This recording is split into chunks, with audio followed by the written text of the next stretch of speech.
Well, good morning and welcome to the second portion of today's 4th of July presentations. I hope you can hear me well. So I'm in Virginia. Do you all hear me? Okay. Yes? Let me check. That's how yeah. It's okay? It could be a little louder. A little louder, okay. Hold on, Larry. See what we can do.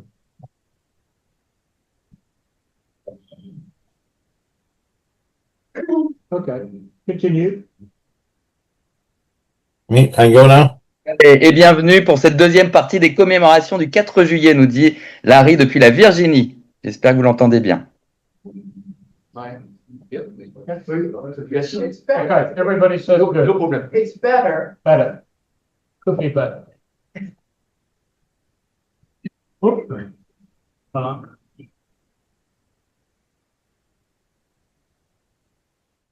Okay, that's Merci. good. Okay.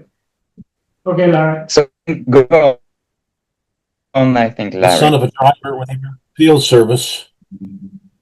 With me, as David mentioned, doing the French portion is Julien Fluery of La Rochelle. He's a close friend of mine, as well as a journalist at Radio France and a true history detective. We'd like to begin by recognizing a few people who are here now and were at the wreath laying. And I apologize if I mess your name up because I'm not great at French, although I've been around it all my life. Daniel Corre, adjunct de Marie de Creuset de la Vue. Michael Clark for helping with the wreath. Thank you very much, Michael, for that. David Reed, of course, our host, president of the Association France USA de Vichy. And my good friend Martine, Grand Commander of the Order of Lafayette. By the way, Martine, I'm thinking of joining that organization so we could talk later, perhaps. Linda Pelletier, adjunct Marie de Vichy. Nicholas Ray, Deputy de I'm messing this up, Allaire. Madame Annette Cargo, adjunct of the Marie de Bettet. And David, well, I've already mentioned David Reed, who is with the Association of France USA chapter of Vichy. Again, I apologize for my pronunciation. So Julie should pick it up from there. Ah, ok. Bon, voilà, c'est donc la présentation de Larry. Mon nom est Larry Winter Raider. Je suis le fils d'un conducteur d'ambulance de l'American Field Service. Avec moi, pour la traduction française, il y a donc Julien Fluery de La Rochelle. Julien est un ami proche, ainsi qu'un journaliste pour la radio publique Radio France. Nous souhaiterions commencer par saluer quelques personnes qui sont présentes avec nous ou qui ont participé au fleurissement de la tombe de George Aubrey, et en particulier Daniel Corr, adjoint au maire de Creusier-le-Vieux, Michael Clark, qui a accepté de déposer une couronne au nom de l'American Volunteer Ambulance Drivers Society, David Reed, président du chapitre de Vichy de l'association France-USA, Martine Jacquemin, grand commandeur de l'ordre de Lafayette, Linda Pellissier, adjointe au maire de Vichy, Nicolas Ray, député de l'Allier, et Madame Annette Carco, adjointe au maire de Béthette. Julien, who I've already mentioned, is a key member of my team, not here today, but one which needs to be recognized is Philippe Pagnotta of Nice, whose parents, while staying in Sayette from June to November 1943, miraculously escaped being captured by the Gestapo. Philippe's father was an ambulance driver, kept wonderful records that have been enormous help to my research. I also want to mention Brian Shell, a good friend of us all and the current commander of American Legion Post Number 1. And finally, it's important to state that the work I'm describing is being helped by the descendants of many ambulance drivers. Alors voilà, Julien est un membre clé de mon équipe, mais il y a aussi une personne qui doit être saluée et qui n'a pas pu être avec nous aujourd'hui. Il s'agit de Philippe Pagnotta de Nice, dont les parents ont vécu à Saya, dans le Puy-de-Dôme, entre juin et novembre 1943. Ils ont miraculeusement échappé à une rafle de la Gestapo. Le père de Philippe était conducteur d'ambulance. Il a conservé des documents merveilleux qui nous ont été d'une grande aide. Et je veux aussi mentionner Brian Shell, ami précieux et actuel commandeur du poste numéro 1 de l'American Legion à Paris. In 1939 and 1940, volunteer ambulance services were established in Paris, and on the Riviera and Basque coasts, led mostly by Americans and British. The war had a lot of heroes, like George Aubrey, whom we all honored earlier this morning, but the ambulance drivers as a whole are the least reported on, yet they remind us, I believe, of how to define hero. En 1939 et 1940, des services d'ambulance volontaires ont été mis sur pied à Paris, sur la Côte d'Azur, la Riviera, ainsi qu'au Pays Basque, dirigés principalement par des Américains et des Britanniques. La guerre a eu beaucoup de héros, comme George Aubrey, qu'on a honoré ce matin, mais on ne parle que rarement des conducteurs d'ambulance, et pourtant, ils nous apportent une autre définition du mot héros. The various services had a common goal. According to the Iroquois Ambulance Corps, quote, these men have lived in France for many years and feel that under the present circumstances they should do their utmost to help this country, which had extended them such unselfish hospitality. I would also note there were a lot of women involved in some of the services as well. Ces différents services avaient un objectif commun, bien résumé par l'Iroquois Ambulance Corps. Ces hommes ont vécu en France depuis des années et ils ressentent dans les circonstances actuelles qu'ils devraient faire tout leur possible afin d'aider ce pays qui leur a offert une telle hospitalité désintéressée. Il faut aussi souligner qu'il y avait beaucoup de femmes impliquées dans ces services. On behalf of the American Legion, Post Number 1 in Paris, and AVADS, the American Volunteer Ambulance Driver Society, which represents many families of ambulance drivers from 1939 1940, we're here today to speak about this important, underreported aspect of our shared national heroes' histories. It's a story about ordinary people who did a great service for France and democracy. Au nom du Paris Post One de l'American Legion et de l'AVADS, l'American Volunteer Ambulance Driver Society, qui représente de nombreuses familles de conducteurs d'ambulance de 1939-1940, nous sommes ici pour parler de cet aspect important et sous-documenté de nos histoires nationales partagées. C'est une histoire de gens ordinaires qui ont rendu un grand service à la France et à la démocratie. Last year, we erected a monument in Ville de Ré, headquarters for the Iroquois Ambulance Corps. Other monuments, of course, exist in Sayette, Bettet, Vichy, but all the drivers and their supporters deserve recognition. So we have suggested that small markers be set up around France and elsewhere to mark graves or former homes so that personal stories will be remembered and inspire us. L'année dernière, nous avons érigé un monument à Ville d'Avray, quartier général de l'Iroquois Ambulance Corps. D'autres monuments existent déjà à Saya, Bettet et Vichy, mais tous les conducteurs et leur soutien méritent d'être reconnus. C'est pourquoi nous avons suggéré que des petits marqueurs de mémoire soient installés en France et ailleurs pour signaler les tombes ou les anciennes demeures de telle sorte que ces histoires personnelles ne soient pas oubliées, qu'elles continuent de nous inspirer. Now, today, the legacy of the drivers can be found in a female member of Doctors Without Borders who saved poor villagers in South Sudan, near where I worked with the rebels, or in Ukraine, which is targeted by a tyrant, and where American volunteers drive ambulances under direct attack. I am inspired by them all, and I hope you are as well. Aujourd'hui, l'héritage de ces conducteurs d'ambulance est encore vivant. Il se retrouve, par exemple, dans cette femme engagée avec Médecins sans frontières qui sauve des pauvres villageois au Soudan du Sud, non loin de là où j'ai travaillé avec des rebelles, ou encore en Ukraine, un pays agressé par un tyran, où des volontaires américains conduisent des ambulances sur la zone de front. Ce que font toutes ces personnes m'inspire personnellement et j'espère qu'elles vous inspirent vous aussi. We should switch slides now to slide number 2. Research is difficult. Private collections do exist. Newspaper clippings, chapters in various histories, a few autobiographies, but they are scattered and do not show how the services cooperated. My hope is that you will spread the word so that more records emerge. Faire des recherches sur ce sujet a été difficile et l'est encore. Il y a des fragments d'histoire dans les collections privées, les coupures de journaux, ainsi que dans des livres et notamment quelques autobiographies, mais tout cela est dispersé et peine à documenter la façon dont ces services d'ambulance ont fonctionné. J'espère donc que vous ferez passer le mot autour de vous afin que d'autres documents puissent émerger à l'avenir. Before Pearl Harbor, on 7 December 1941, the American Neutrality Act inhibited our citizens from joining your armed forces. Complicating matters, the America First Committee, formed in September 1940, was anti-war and a haven for fascists. To be honest, it was unclear where my country would stand.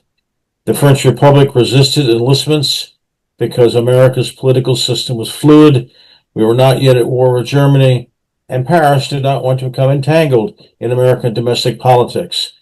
But after France fell, the winds of war shifted things considerably. Avant Pearl Harbor, le 7 décembre 1941, le Neutrality Act américain décourageait les citoyens américains de rejoindre l'armée française. Et pour ne rien arranger, le comité America First fut créé en septembre 1940 avec un message anti-guerre et de nombreux fascistes dans ses rangs. Difficile à l'époque de prédire la direction qu'allait prendre mon pays, les États-Unis. En raison de cette incertitude, la République française a voulu être prudente et elle a bloqué l'engagement dans ses rangs de citoyens américains.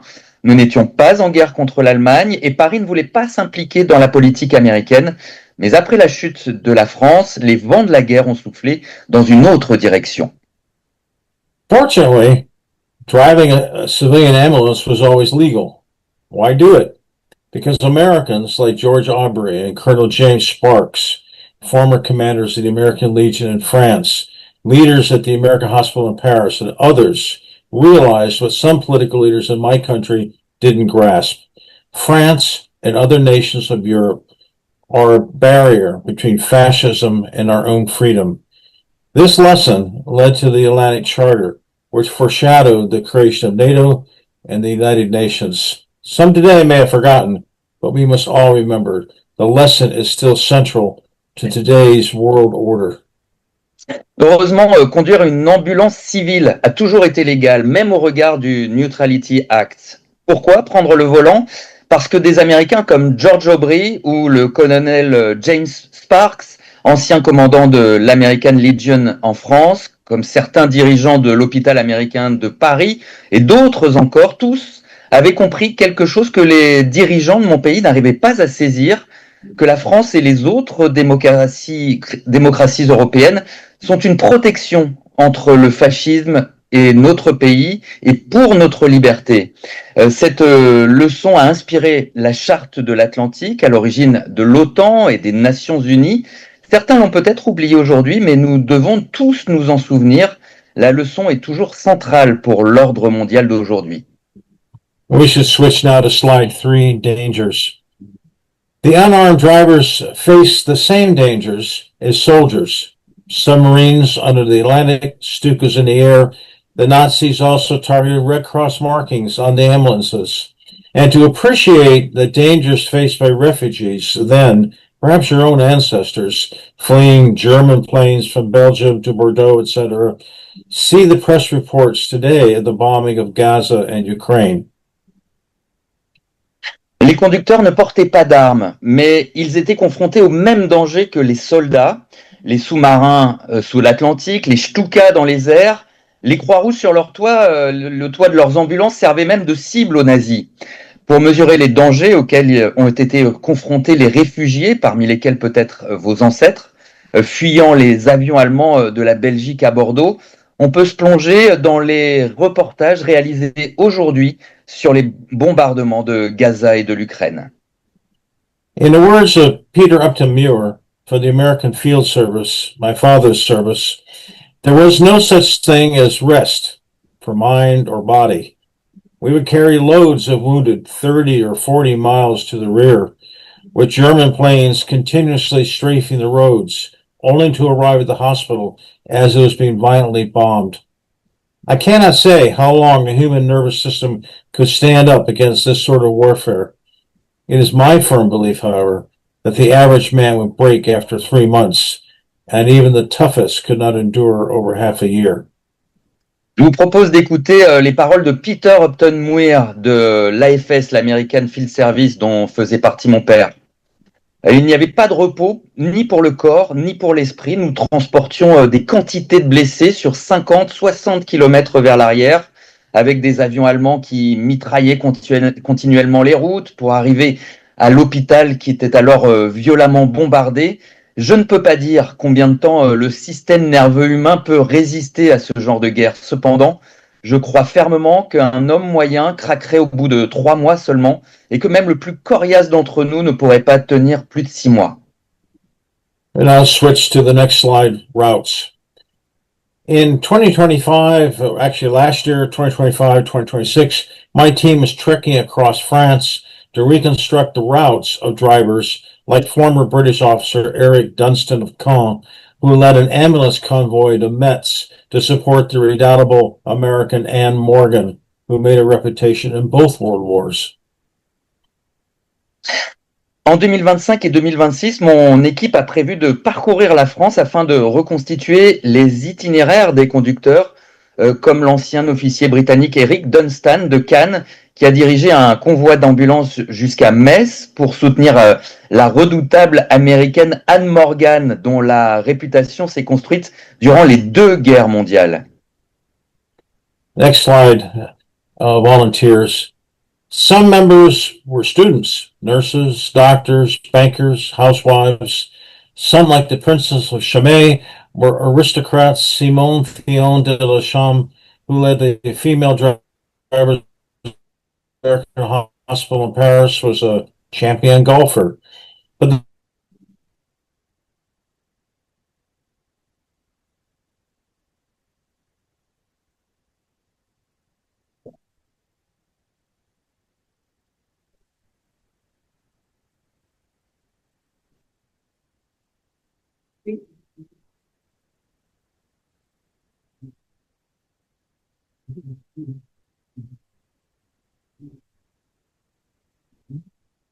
we're no longer. Now we're recording. Okay. Sorry about Do you want to do your paragraph again so that it is recorded? Yeah, because I got a recording. Some, like Edward de Nauvoo, drove for the American Field Service in World War One and then the AVAC in World War II. His family from France supported America's Revolution. William Lindsay Prescott, who drove in St. Louis Deluxe, was also a descendant of an American Revolution hero and parachuted over Normandy on D-Day. Certains, comme Édouard de Neveu, ont été conducteurs pour l'AFS pendant la Première Guerre mondiale, puis pour l'AVAC pendant la Seconde Guerre mondiale. Un ancêtre français de Deneveux a participé à la Révolution américaine. William Lindsay Prescott, qui conduisait à Saint-Jean-de-Luz, était également un descendant d'un héros de la Révolution américaine, et il a d'ailleurs été parachuté lui-même sur la Normandie le 6 juin 1944 pour le D-Day. Many were brave before 1939, like Nick Joseph, who smuggled dollars into Germany to help Jews escape and drove ambulances in the Spanish Civil War. Eddie Wiggins was an African American who escaped segregation in America to live in a free France as a jazz journalist. Chez beaucoup, le courage n'avait pas attendu 1939, comme pour Nick Joseph, qui a fait entrer clandestinement des dollars en Allemagne afin d'aider des Juifs à s'échapper de ce pays et qui a ensuite conduit des ambulances pendant la guerre civile espagnole. Eddie Wiggins, de son côté, était un Afro-Américain qui a échappé à la ségrégation en Amérique afin de vivre dans une France libre en tant que journaliste spécialisé dans le jazz. Following the fall of France, some joined the Free French Foreign Legion, other Allied forces, and the OSS. Jack Hazy became a personal friend of Charles de Gaulle and was the first American to be wounded for our shared cause. Après la chute de la France, certains ont rejoint la Légion étrangère du côté de la France libre, certains ont rejoint d'autres forces alliées et même le renseignement, l'OSS. Jack Hazy, par exemple, celui dont on a déjà parlé, est devenu un ami personnel de Charles de Gaulle et il fut le premier Américain à être blessé pour notre cause commune. George E. Cox Jr. would later skipper the PT boat that ferried General Douglas MacArthur from Corregidor in the Philippines to safety in March 1942. Tragically, Alan Muir and Vernon Robinson were murdered by the Nazis because of their work with the French underground. George E. Cox Jr. Deviendra plus tard le capitaine du Petty Boat, le navire qui a évacué le général Douglas MacArthur de Corregidor aux Philippines pour le mettre en sécurité. C'était en mars 1942. Tragiquement, Alan Muir et Burnham Robinson ont été assassinés par les nazis en raison de leur engagement avec la résistance française. Some use their wealth to import special ambulances to treat brain injuries or to provide X-ray and oxygen therapy, like James Francis Wood Johnson or former commander of the American Legion, Herman Huffer. Certains ont utilisé leur fortune personnelle pour importer des ambulances spéciales afin de traiter les lésions cérébrales ou pour fournir une thérapie par rayon X et oxygène. C'était le cas de James Francis Wood Johnson ou l'ancien commandant de l'American Legion, Herman Huffer. James Sparks was a Paris dentist, a former commander of the American Legion, and traveled to Germany to confront Hitler. Sparks early on recognized the threat of fascism and led the AVAC with wealthy investors and many volunteers who shipped to France at their own expense. Le colonel James V. Sparks était un dentiste parisien, un ancien commandant de l'American Legion, et il s'est rendu en Allemagne pour se confronter à Hitler, c'était peu avant la guerre. Sparks a très tôt reconnu la menace du fascisme et il a dirigé l'AVAC avec de riches investisseurs et de nombreux volontaires qui se sont rendus en France à leurs propres frais. Now we transition to slide 6. Why is this important to me? Well, my dad was an AFS volunteer because my family, though of German immigrants, was politically liberal and inspired by French culture. Dad's uncle was also wounded in the American Army in Belgium in World War I. Pourquoi est-ce que ce sujet est important pour moi? Mon père était devenu volontaire de l'AFS parce que ma famille était certes d'origine allemande, mais en fait politiquement libérale et inspirée par la culture française.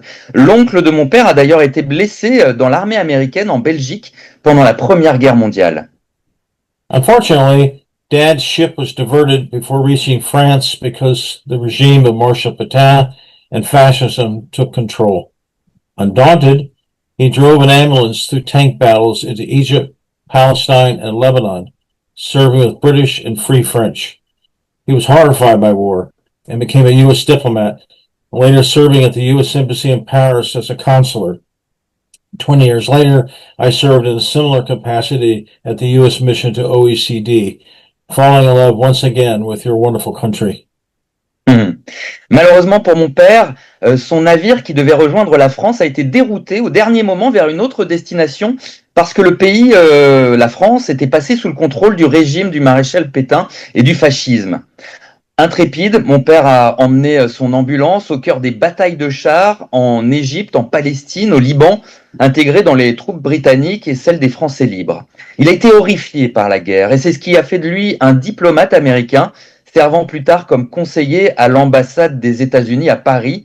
20 ans plus tard, j'ai moi-même occupé une fonction similaire à la mission des États-Unis auprès de l'OCDE. My cousin, Josephine Winter, was at the Sorbonne when the conflict began, and her mother demanded she return. But she was a skilled driver and felt an obligation to save France. So she drove from Paris to Bordeaux, picking up wounded, and in La Rochelle saw the sinking of the Champlain. Later, she did intelligence collection with her future husband in Lisbon, a Jewish American State Department official. Autre raison de mon intérêt, ma cousine Joséphine Winter, elle était à la Sorbonne lorsque le conflit a éclaté, étudiante, et sa mère a exigé qu'elle rentre aux États-Unis, mais c'était une bonne conductrice et Joséphine s'est sentie obligée de rester pour contribuer à sauver la France. C'est ce qui l'a conduite de Paris à Bordeaux au volant d'une ambulance ramassant des blessés sur le chemin. Et elle s'est rendue jusqu'à La Rochelle où elle a assisté au naufrage du Champlain. Plus tard, elle a fait du renseignement à Lisbonne avec son futur mari, un fonctionnaire juif américain du département d'État. It's important to note as well that many drivers were impressed that Lafayette and others in France, perhaps your ancestors' family, risked their fortune, life, and reputation to save an unimportant nation from tyranny, asking nothing in return. Il est important de souligner que beaucoup de conducteurs américains de l'époque étaient inspirés par l'exemple de Lafayette et d'autres Français, parmi lesquels d'ailleurs peut-être vos ancêtres, qui avaient risqué leur fortune, leur vie et leur réputation afin de sauver de la tyrannie une nation sans importance, les États-Unis, sans rien demander en retour. In fact, Le Régiment de Bourdonnais was at Yorktown, the oldest of the 5 regiments under Comte de Rochambeau, for which the Paris chapter of the Daughters of the American Revolution is named. À Yorktown, on retrouve le régiment de Bourbonnais, le plus ancien des 5 régiments, qui était conduit par le comte de Rochambeau, ce même comte qui a donné son nom au chapitre de Paris des Daughters of American Revolution. Without a doubt, this wonderful regiment played a major role in our ability to toss the shackles of tyranny. Et sans aucun doute, ce merveilleux régiment a joué un rôle majeur dans notre capacité à nous défaire des chaînes de la tyrannie. We must, of course, also not forget the Rochambeaux of World War II, those brave American, French, and Austrian women who served with the Free French and the U.S. Army, nor the wonderful women who drove for the American Hospital in Paris, the AVAC, and the Chateau de Blois. Il ne faut pas non plus oublier les Rochambelles, ces merveilleuses femmes américaines, françaises ou encore autrichiennes qui ont servi sous le drapeau français durant la Deuxième Guerre mondiale, ni oublier les femmes qui sont les femmes merveilleuses qui se sont engagées au sein des ambulances de l'hôpital américain de Paris. And Larry, what was the last service you wanted to pay homage to? Say that again? What was the last service you wanted to pay homage to in your paragraph? Chateau de Blois. Ah voilà, Château de Blois. Et il ne faut pas oublier non plus les femmes, je crois que c'était essentiellement des Anglaises qui s'étaient engagées au service du service d'ambulance du Château de Blois. And now the last slide, conclusion. I want to thank you again for inviting me to speak today. It's a great honor. I would just end with a quote by a driver in my father's outfit in 1940, the American Field Service, which could be about today. Quote, "It is simply idiotic to say that it doesn't matter to America what happens in Europe. I just know that is not true. I know that it would be simply horrible for us if the totalitarians win the war." Again, thank you for sharing your day with me. It's a great honor, and I look forward to your questions. Merci encore pour votre invitation aujourd'hui. Je voudrais simplement terminer par cette citation. Ce sont les mots prononcés en 1940 par un conducteur de l'organisation dans laquelle a servi mon père, l'American Field Service, des mots qui ont encore toute leur actualité. C'est tout simplement idiot de dire que ça n'intéresse pas l'Amérique ce qui se passe en Europe. Je sais bien que ce n'est pas vrai. Je sais que ce serait horrible pour nous si les totalitaristes gagnaient la guerre. Merci donc d'avoir partagé votre journée avec moi. C'est un grand honneur. J'attends vos questions avec impatience. I would add that Julien is a full partner with me on this research, so he can also answer questions. I'll try to make the translation. J'essaierai en tout cas de traduire les questions s'il y a besoin ou les réponses.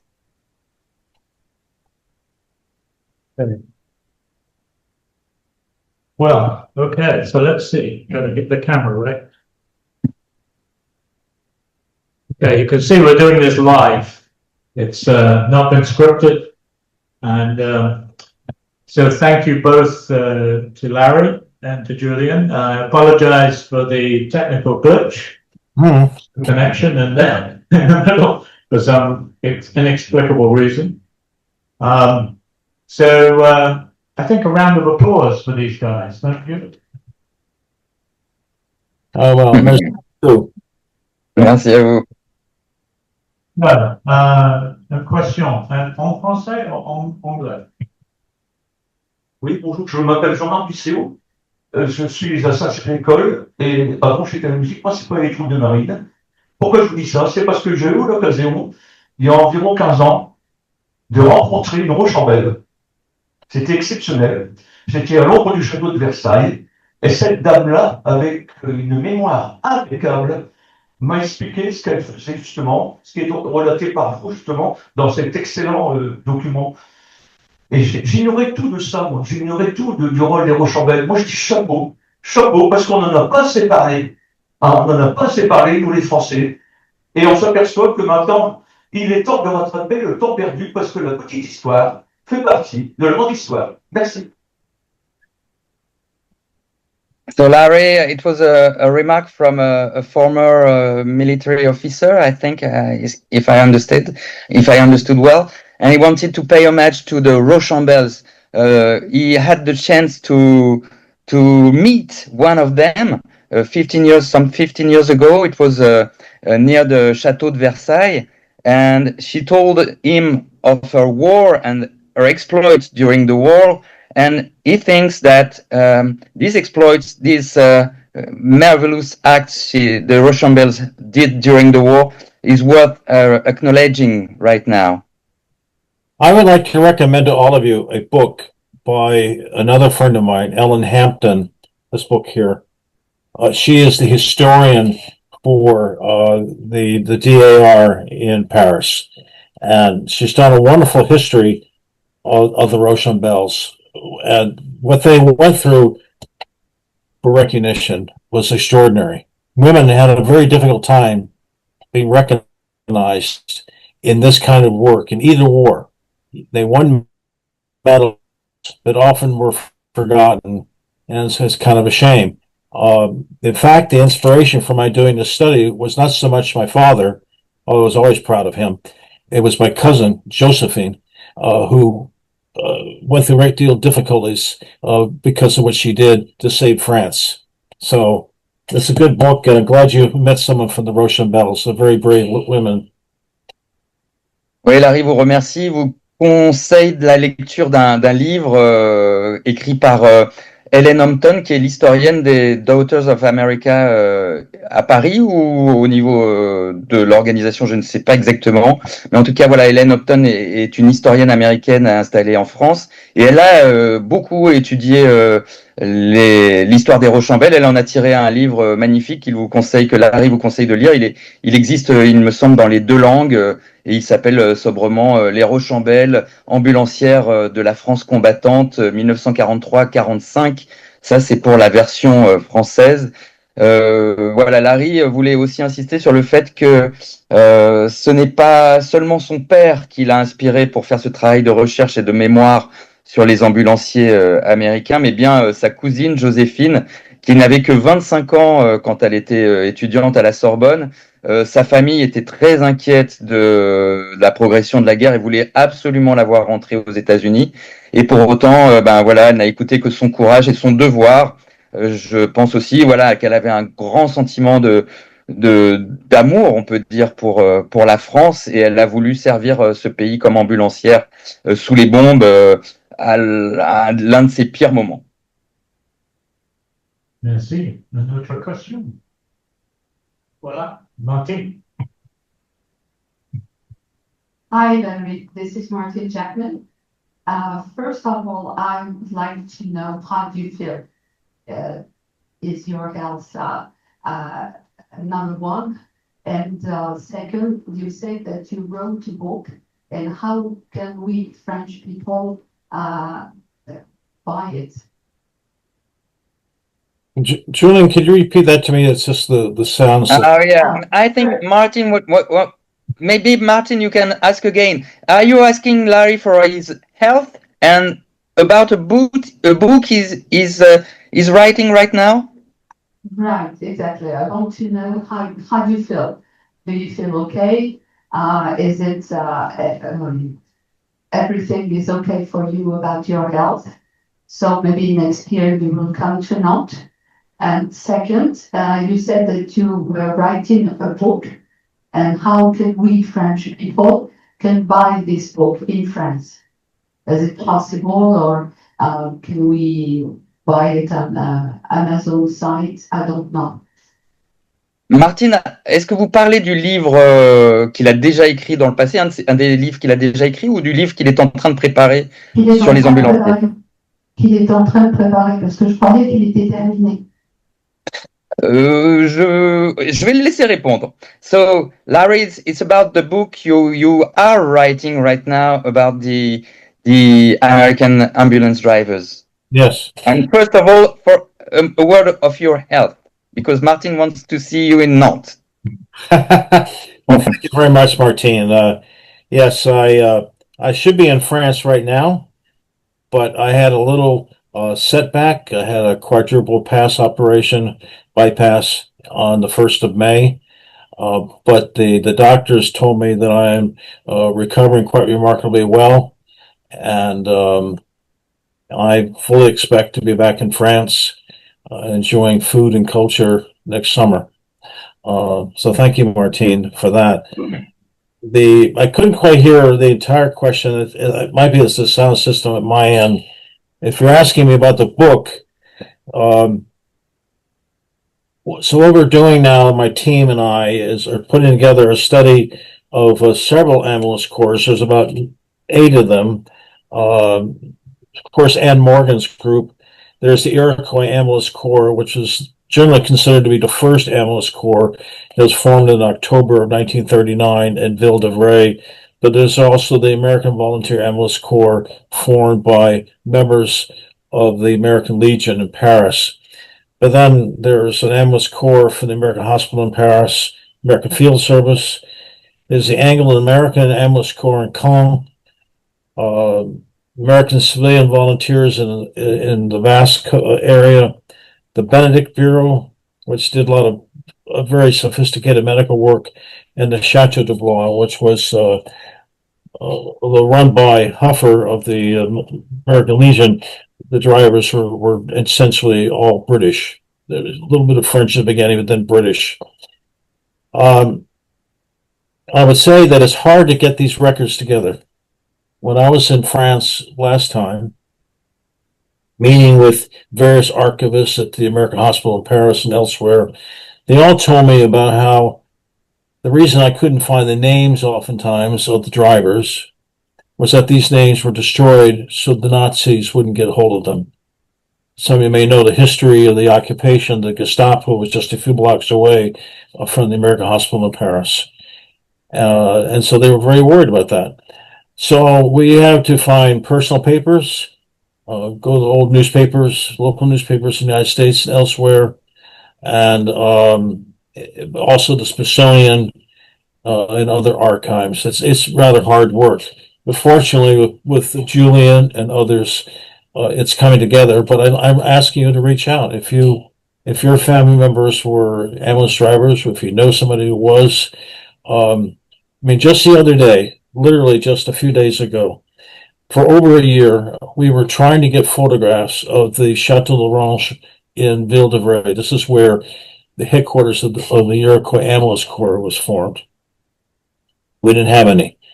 And suddenly, out of the blue, the granddaughter of the owner of the chateau got a hold of us, and now we have this wonderful photograph of the chateau, which was disintegrated in the 60s.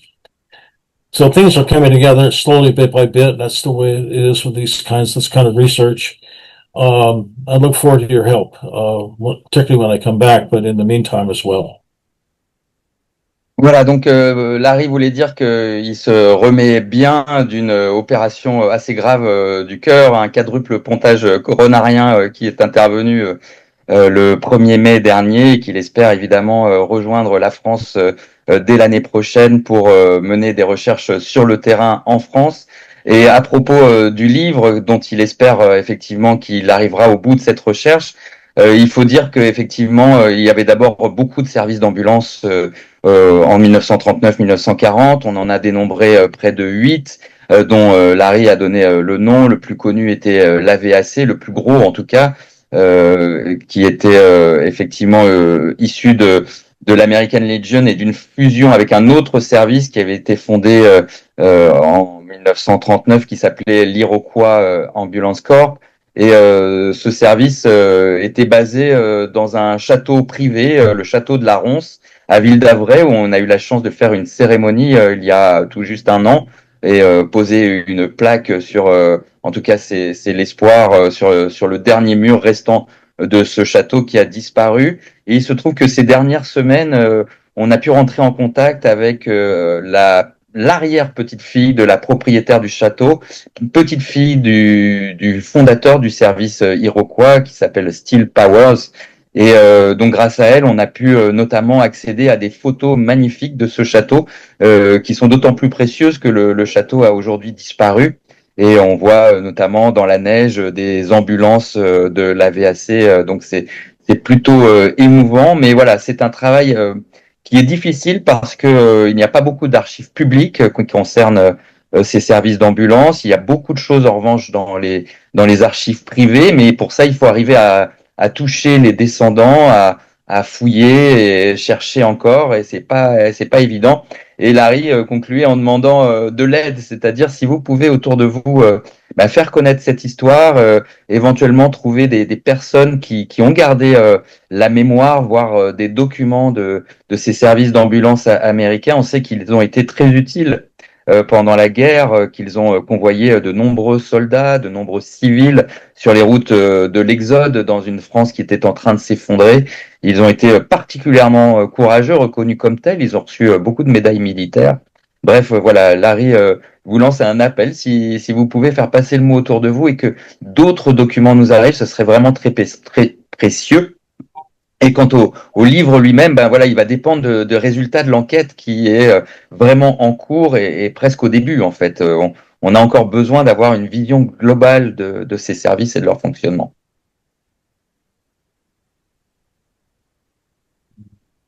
More questions? Do we have one more question? Sorry, a second follow-up question. C'est encore moi, excusez-moi. Il y a une chose qu'il faudrait peut-être pas oublier. Moi, je suis musicien professionnel. J'ai fonctionné pendant 37 ans dans les musiques militaires françaises. À l'occasion, j'avais l'occasion de discuter avec des Américains dans les festivals. Ce qui m'étonne, et ce qu'on pourrait rattraper, c'est demander au chef de la garde républicaine de Paris d'écrire la marche des Rochelle. Elle n'est pas écrite à mon niveau. Elle n'a pas été faite. Alors pourquoi? On pourrait très bien organiser. C'est un peu futuriste, alors que la France n'a pas de sous, souvent. Ça serait de faire un échange avec une musique américaine de haut niveau. Et je pense notamment à Sousa. Qui était Sousa? C'était le grand compositeur de musique américaine qui est intervenu à la Première Guerre mondiale. D'accord? Et c'est intéressant de faire un échange à Paris entre les musiques américaines de haut niveau et les musiques françaises de haut niveau, afin de raviver, excusez-moi du terme, le drapeau des Rochelle. Voilà, c'est tout ce que j'avais à dire. Excusez-moi, j'ai eu un petit problème de liaison au tout début de votre intervention, mais si je comprends bien, vous dites que, bon, certes, il y a des livres, certes, la mémoire commence des Rochambelles n'est pas perdue et elle commence même peut-être à réémerger, mais il manque un vrai hommage qui leur soit rendu et ça pourrait passer notamment par la musique, hein, c'est bien ça que vous avez dit. C'est un vecteur de paix et en même temps, c'est rassembleur. C'est très rassembleur. Moi, je suis venu en festival. C'est très rassembleur. Avec les Américains et les Français, ça marche merveilleusement bien. D'accord. Et quand vous parlez de musique, est-ce que vous parlez de musique militaire? Est-ce que c'est ça votre projet ou ça pourrait être un concert de musique nationale? Ça pourrait être les deux. Ça pourrait être à la fois des marches relatives à Sousa, Première Guerre mondiale, et en même temps des œuvres qui ont été écrites, des œuvres classiques, faites par des Américains et des Français, afin de commémorer autour de ça la mémoire de Rochelle. Moi, ça me paraît extrêmement important et quelque chose que tout le monde pourrait partager par le son. Okay, Larry, I can translate now. What this man wants to propose you is that the Rochambelles they need to be acknowledged really through a ceremony in Paris, a big one, uniting our two countries, and why not using music to make this commemoration? Why not imagine military music from both sides of the Atlantic being played in a place in Paris, and also maybe other kind of music to open up a little bit and make a real ceremony for these Rochelle would need to be acknowledged, and they've not been acknowledged at the right level for now. That's what he proposes. What do you think of that, Larry? I think it's a very good suggestion. Something that reminded me, when you were talking, reminded me that back in 39 and 40, when the ambulance corps were being formed, they generally had a march where they would go to the étoile, and there would be music, flags, and so forth, blessings by a local bishop, that kind of thing. The point about the Russian bells is absolutely appropriate. You might have noticed several times in my remarks I've talked about the role of women in combat. So I've, at the State Department and in the Army, met a lot of women who were in combat zones, who worked at great risk, doing different things, nurses, you name it, everything. And I've never felt that they were getting the recognition they deserved. Rosenbells is an example of that. But also in the American hospital in Paris, all those drivers who drove up to Brussels to rescue Brussels from Paris, who took care of refugees at the Gare du Nord. Then there's the drivers of the Chateau de Blois, who were English women who got trapped up into the Exodus and joined together with Huffer. These people worked under extraordinary danger, being bombed and strafed. And I would suggest we expand this idea of yours, the Russian bells, to incorporate honoring the women who did this kind of work. That's just a thought of mine. How we do that, I'm not sure, but I felt for some time. In my own family, I will say Josephine. I want to say a word about her since she was an inspiration. Josephine came from a very wealthy family in St. Louis, Missouri. It's where my family comes from. She's a cousin on my side. And her mother was very and threatened her if she didn't come back. But she just felt a moral obligation because she had been treated so well in France to save France. And I heard this from other people as well, that their ancestors felt, who lived in France for a while, felt this empathy and connection with its country that required that they do something, even though it put their lives at risk. So, but many of them were women. So I would like to suggest that maybe we find a way to honor all the women who did this kind of work. Oui, alors c'est une très très bonne suggestion, nous dit Larry. C'est une très bonne idée de saluer la mémoire des Rochambelles par une cérémonie musicale, pourquoi pas. C'est vrai que c'est une très bonne idée. D'ailleurs, à l'époque, en 1939, quand un service d'ambulance envoyait une section vers le front, il y avait souvent une cérémonie avec de la musique militaire. Voilà, c'était souvent en très grande pompe parce qu'il s'agissait aussi par là de célébrer l'amitié franco-américaine, et les Français avaient besoin de ce soutien des États-Unis au début de 1939. Du coup, voilà, on faisait les choses en grand et en musique, et ça permettrait effectivement de remettre aussi la place des femmes dans cette guerre. Rappeler que beaucoup d'entre elles, en fait, se sont trouvées au front, à prendre autant de risques que les soldats, même si elles ne portaient pas les armes, si elles étaient infirmières, ambulancières. Elles ont fait preuve d'un immense courage qui n'a peut-être pas jusqu'à présent effectivement été reconnu à sa juste valeur. Et c'est aussi voilà, pour Larry l'occasion de rappeler que c'est bien sa cousine Joséphine qui est à l'origine de tout ce travail, et le courage de cette jeune femme qui a voilà, osé défier les ordres donnés par sa famille, qui la menaçait vraiment si elle ne rentrait pas vite aux États-Unis. Elle n'en a fait quelque part qu'à sa tête, mais voilà, elle a choisi aussi l'engagement auprès d'un pays qui était en souffrance et qui était son pays d'adoption quelque part, la France.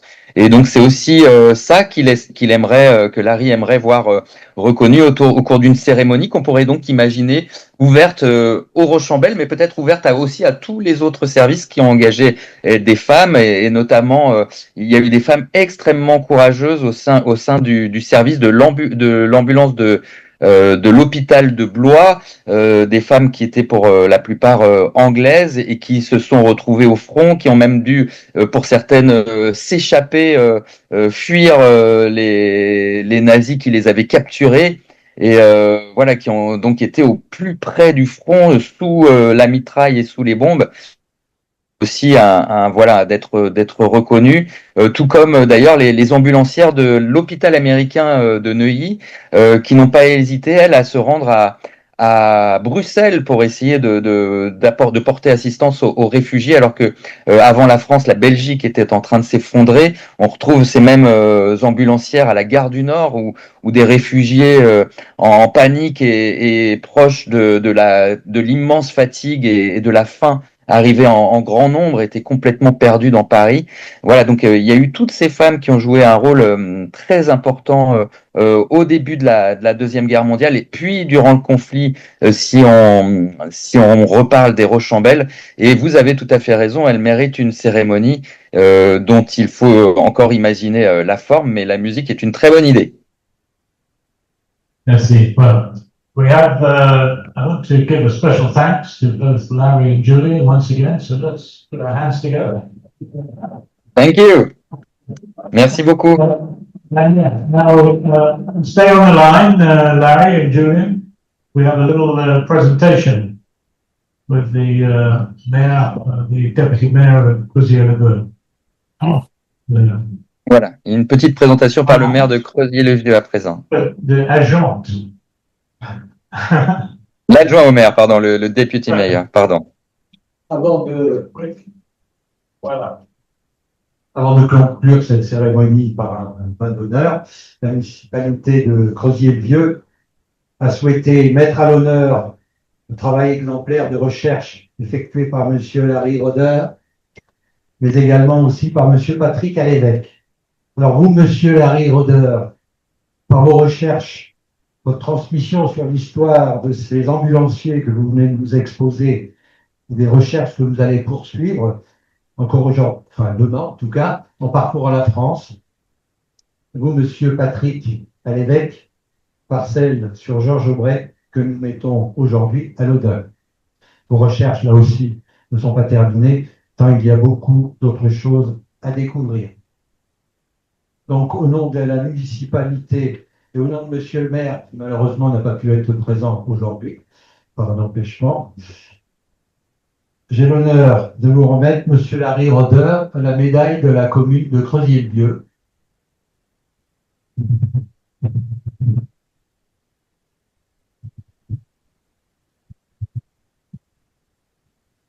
So Larry, Mr. Deputy Mayor wanted to give you the medal of the city of Creuzier-le-Vieux for your research about these ambulance drivers. Oh, that's very kind of him. I very much appreciate that, as well as my team as well. Thank you very much.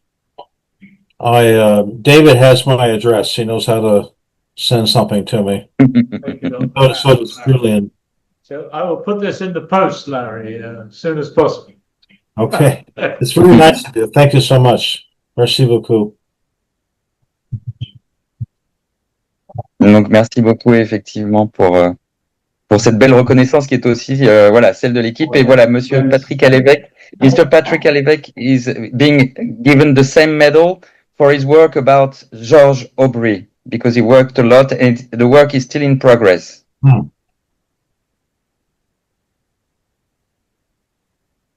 Voilà. Thank you very much. Merci.